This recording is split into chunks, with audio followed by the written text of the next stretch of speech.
So the next that we are going to deal with is the poetic devices used by the poet in the poem or photograph. Okay, so before entering into the types of poetic devices used by the poet, first we should know what is a poetic device. A poetic device is a figure of speech that is used by the poet to enhance the meaning of the poem. It is also used to create a rhythm, and it is also used to intensify the feeling of the poem. Okay, so for these three reasons, especially, a poetic device is used. A poetic device is also called as literary device, and it is also called as figure of speech. So when somebody is telling you what is a literary device, they are referring to the poetic device used by the poet. Okay, there are four different types of poetic devices used by the poet Shirley Tolson in the poem A Photograph. The first one is alliteration, the second one is oxymoron, the third one is personification, and the fourth one is the most important poetic device, and that is transferred epithet. I want to tell you again, there are four different types of poetic devices used by the poet in this poem. The first one is alliteration, the second one is oxymoron, the third one is personification, and the fourth one is transferred epithet. So the first one, coming to first one, alliteration. So what is the definition for the poetic device alliteration? Okay, so the repetition of initial consonant sounds. That is the definition for the poetic device alliteration. I'm going to say to you again, the repetition of initial consonant sounds. So what is the example for alliteration in the poem or photograph? First one is terribly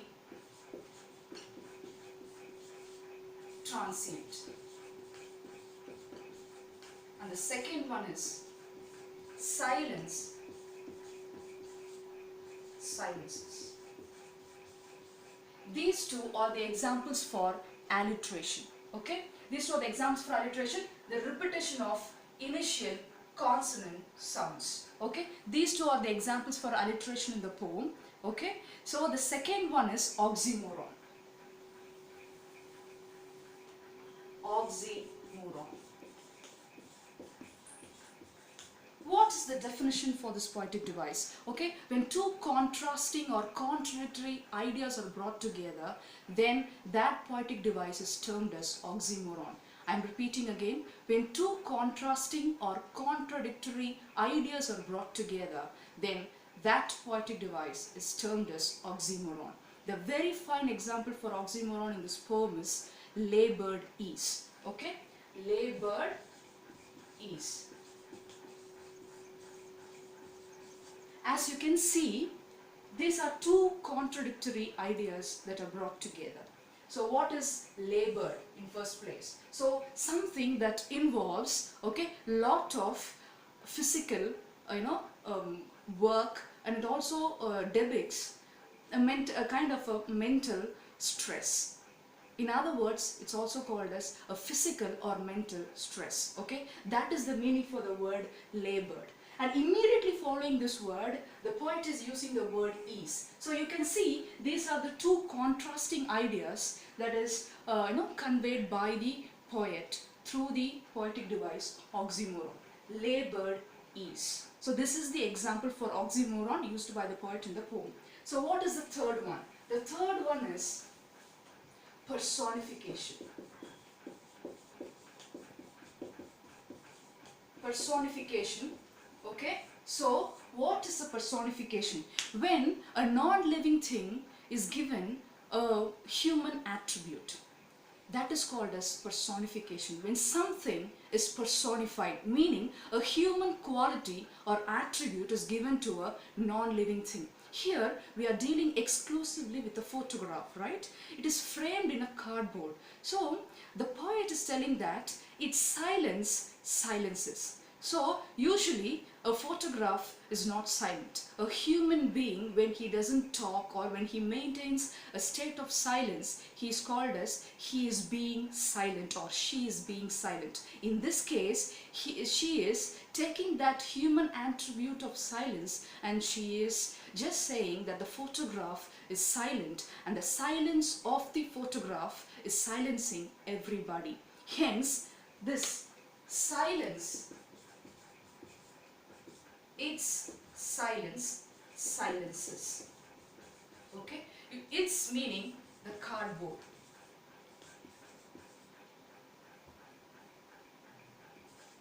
Cardboard. Okay, the silence is usually a human attribute.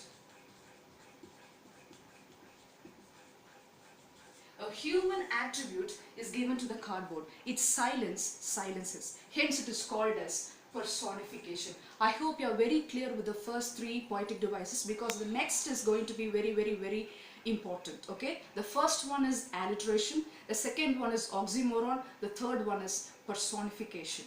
Okay, the fourth and the final one is transferred epithet. Okay, so the transferred epithet is a very a beautiful poetic device used by the poets. Okay, the spelling is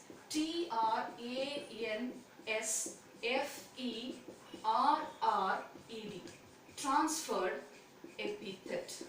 Okay, so first I'm going to explain to you what transferred epithet is. Okay, transferred epithet. So what do you mean by epithet? Something that qualifies a person or a thing. Something that qualifies a person or thing, that is called as epithet. Okay, so something that qualifies a person or a thing is termed as adjective. So an epithet is nothing but an adjective. Okay, so here when an adjective is transferred, then that is called as transferred epithet. Okay, so I told you, I'm telling you again, epithet, the meaning for the word epithet is adjective. When this adjective is transferred, then that is called as transferred epithet. Okay, the example for the transferred epithet, the poetic device transferred epithet in the poem A Photograph is terribly transient feet. Okay, terribly transient feet. Okay, so here the adjective is terribly. Okay, sorry, that is not the adjective. Terribly transient feet. The adjective is transient. Okay, so the transient feet, terribly transient feet. So this transient, this adjective is transferred. Okay, so why it is called as transferred? Because this feet is not transient. So first, to learn about transferred epithet in this thing, you should know the meaning for the word transient. The meaning for the word transient is something that is temporary. Okay, that is the meaning for the word transient. So terribly transient feet. So here when she tells about transient, she is not talking about the feet of the humans, she is talking about the entire life of humans. So here the adjective is transferred. That's why it is called as transferred epithet. So it is used here, terribly transient feet. Okay, the adjective is used here to describe the feet, but in actuality what it tells is the transient nature of human life. So that is the example for the poetic device transferred epithet. Okay, so with that we come to the end of all the four poetic devices. I would like to recall all the four. The first is alliteration, the second one is oxymoron, the third one is personification, and the fourth one is transferred epithet. Thank you.